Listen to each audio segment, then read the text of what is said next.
So continuing on with our tough love video series here, I'm having a blast with these things, and I think a lot of you guys are just enjoying the just honesty, just the sort of plain talking about what it takes to really do well in this business and why a lot of producers do struggle, especially if you're in the beginning stages of your career.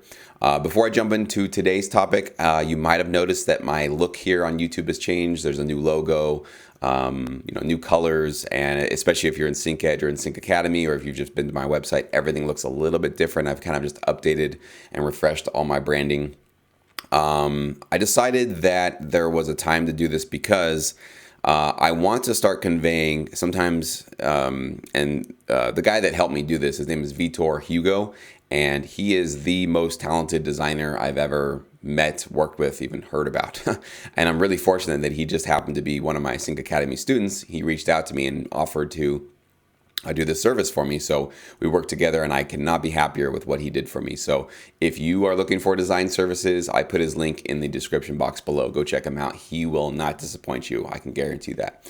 But I decided it was time for a little bit of a refresh on my look because I want to really convey professionalism, perseverance, and seriousness.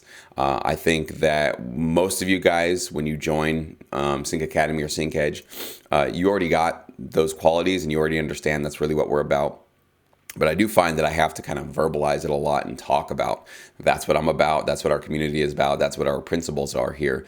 But I decided maybe rather than always having to say it, that maybe, and this is what Vitor helped me kind of understand, sometimes the look of your company image, your icons, how people perceive you, sometimes you can convey those messages directly just in how you're presenting yourself to the world. And so I decided that would be a good reason for me to refresh things. So anyways, hope you guys dig it. I like it. I think it's a really good look for the company. So with that out of the way, let's get into today's video.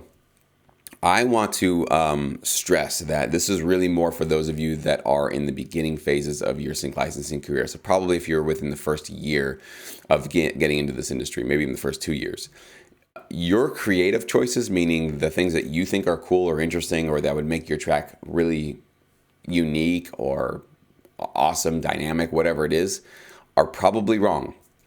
And this is not me just trying to pick on people.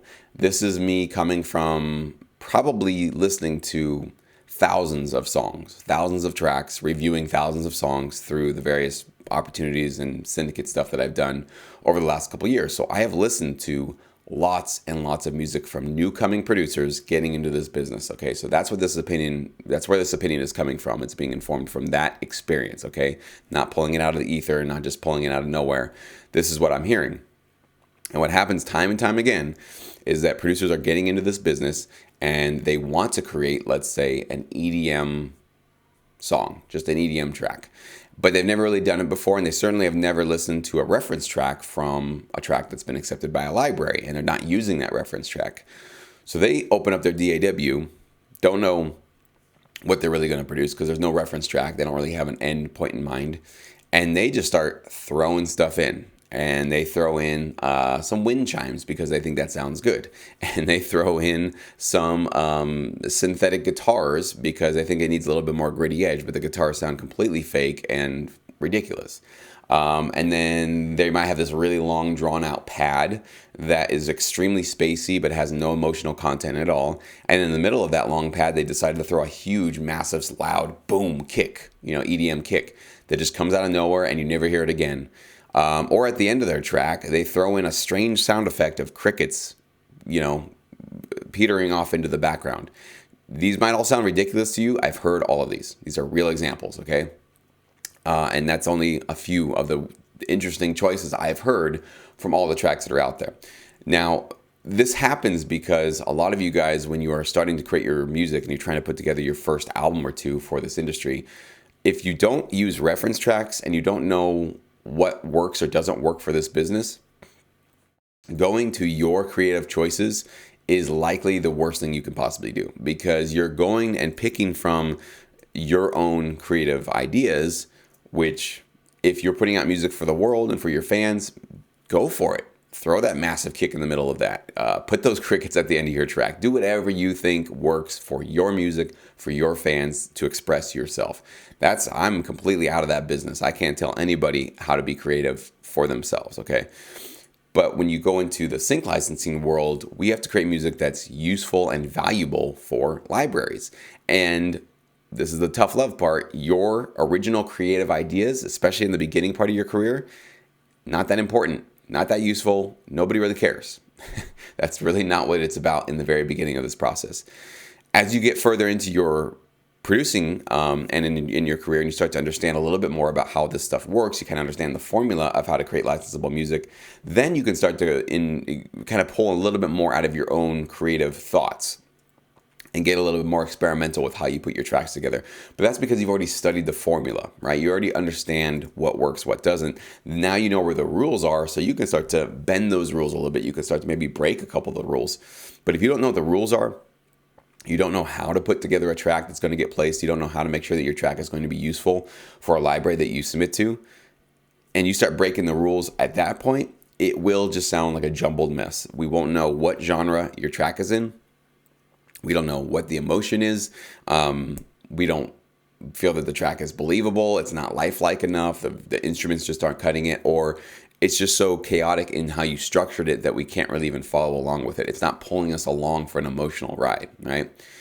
So this was something that was really, for me, when I was in the beginning of my career, I was really excited about this because I knew that I had a lot of work to do in terms of getting my tracks to be really, really high quality. I think that I had good ideas, I had cool riffs and cool melodies in my head, but it wasn't like a fully produced track that I was creating. I didn't know how to really do that, and so I found it really just relieving to know that I could basically go to a reference track, go find a track that's been accepted by a library, either pull it up on a session, or if I could get a copy of it, I'd try to get a copy of it, and A/B compare what my track sounded like to what that track, which I think is really awesome, sounds like.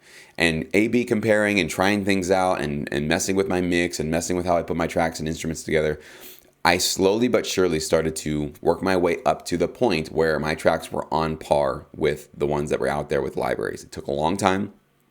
It's not something that's going to happen to you in a couple of weeks or even a couple of months. Could take a year or two before you start to see, like, depending on where you are, of course. But for where I was at, it definitely took a couple of years before I really start to see this gradual, oh, now my tracks feel full and heavy and loud and impactful and just sounding much better, right? So I think we all have to, especially when we get into this business, mute. Like if you have a volume knob in yourself, which is like your creative, ideas, your original ideas, that button needs to be turned down quite a bit, and that's what's really hard for a lot of producers. That is not what a lot of producers want to do. And a lot of you might hear this and go like, that's it, I'm out. This is not for me. And that's great. That's fine. Like there's no judgment here. This is not for all producers. I've said that a million times here on this channel. But you do need to turn that knob down because your creative, original, out there, left of center ideas are probably not going to work for the licensing business. What you need to do in the beginning is turn that knob down and turn up your student knob. Okay, turn up the knob in you that says, I want to learn how to change and create my production process so that everything that I do gets accepted by libraries, or at least 99% of what I do gets accepted by libraries, and hopefully, obviously, gets those placements as well. That is a tough thing to be able to switch those knobs inside of us, especially as creative people, because a lot of times we do have this innate feeling to want to express our true creative selves, right? And I would challenge a little bit on that because I think a lot of people see or hear what I just said as selling out, where you're basically turning off your own creative instincts and turning on some sort of an artificial commercial instinct that you have to kind of develop. You can, if you see it that way, that's fine. I'm not going to try to change your mind. But the way that I see it, that doesn't help or doesn't make me feel like I'm selling out or completely destroying myself, is that it's a discipline and it's basically giving me parameters with which to actually become more creative in, okay? If you just say to me, create anything you want to, and who cares if it's going to be useful or not, I get lost in a way. And maybe some of you guys can relate to that. I'm just so lost. I don't know where to go because there's too many options. It's like going to an ice cream store and there's 1,000 flavors. I can't even, how do I even find which flavors I want to? I can't even evaluate all of them. It's just too much. Sometimes it's better if I just have chocolate, vanilla, strawberry. Just 3, right? Now I can get creative, and now I can make a choice. Now I can actually move forward with this decision that I'm going to make. And licensing for me has done exactly that for me. It's put these confinements on me, or these boundaries, or these guidelines, however you want to call them. And it says, work within these guidelines, these boundaries, but make something that's really, really cool and just makes you feel awesome. And doing that for years and years and years. Now, when I do create my own original music or something for myself, it is 1,000 times better than it was 13 years ago when I started this journey. Okay. So I see it as a craft and a skill and a sort of gift that I'm being given. Not only am I being given these boundaries that help me, figure out and define myself, but I get paid to do it. I earn income while I'm learning how to improve my craft, okay? So it's a really good thing, and it also is a great thing to kind of like humble yourself a little bit and let that ego quiet down, take a backseat ride for a little bit, and just decide that I want to be here to be useful to other people and really serve somebody and make their lives easier. You also find that when you can kind of apply that one simple mindset to other areas of your life, you actually find that your life gets better and better and better in multiple areas of your life, not just in your music career, not just in your work life, but in your family life and in your other businesses that you might be running, and anything you're doing in your life, to have this ability to, like, once in a while just turn the ego knob down a little bit and let yourself become more of a serviceable human being. You find that you are more fulfilled. You'll actually find that you're going to be making more income, believe it or not. The more that you get yourself to be useful to others, the more valuable you are for them. And they're going to either want you to be around more, or they're going to want to pay you for whatever you're doing for them. So it starts to really just have these cascading network effects and benefits that sort of keep paying dividends over and over and over again, okay? So with that out of the way, I just want to, again, if anything you take from this, do not start another track without using a reference track, okay? A reference track, I consider it a track that's been accepted by a library, that's in a library's catalog. Whether or not it's been placed or not, sometimes we can't figure that out, but at least it's inside of that library. It's in their catalog, they've accepted it, and that means that it's passed some sort of a sniff test for them. And they know that that is a track that can absolutely be potentially used for them. So go find the library that you want to work with and look through their catalog. If you don't know how to find a library, I will link another video below, which is how to find libraries 100% on your own. It can take time. It could be daunting. So that's why I have a couple of services that can make your lives a lot easier. It can save you a lot of time, a lot of headache, and a lot of nonsense. There's a music library directory, 300 companies that you can look through yourself. But if you want the more in-depth research, you can get Sync Edge. That's where I tell you which music libraries I personally vouch for, recommend, think that are doing the best work out there for producers like you and I. And I give you the analysis of who they are. I walk you through I'll show you their catalog, and you can go through their catalog yourself. That's where you can find a lot of these reference tracks. So make your life easier than it has to be, okay? Getting started in this business and succeeding is not easy. And obviously, I know that because I went through the beginning phases of this. So all the services that I provide to you guys is meant to essentially cut out as much of that friction and that frustration in the very beginning, because it is, to be honest with you, the beginning couple of years of this is just the hardest part. There's no way getting around that. So if you're looking for those reference tracks, you're looking for libraries, you can check out those services and that video below. So hopefully that can help out for you guys. So anyways, please leave your comments below. Do you struggle with this? Do you understand what I'm saying when I talk about your gut instincts, your creative ideas, sometimes, especially in the beginning, are not always the right one? Is this a tough pill to swallow? Did I piss you off? I want to know everything that you guys thought about this. Please comment below.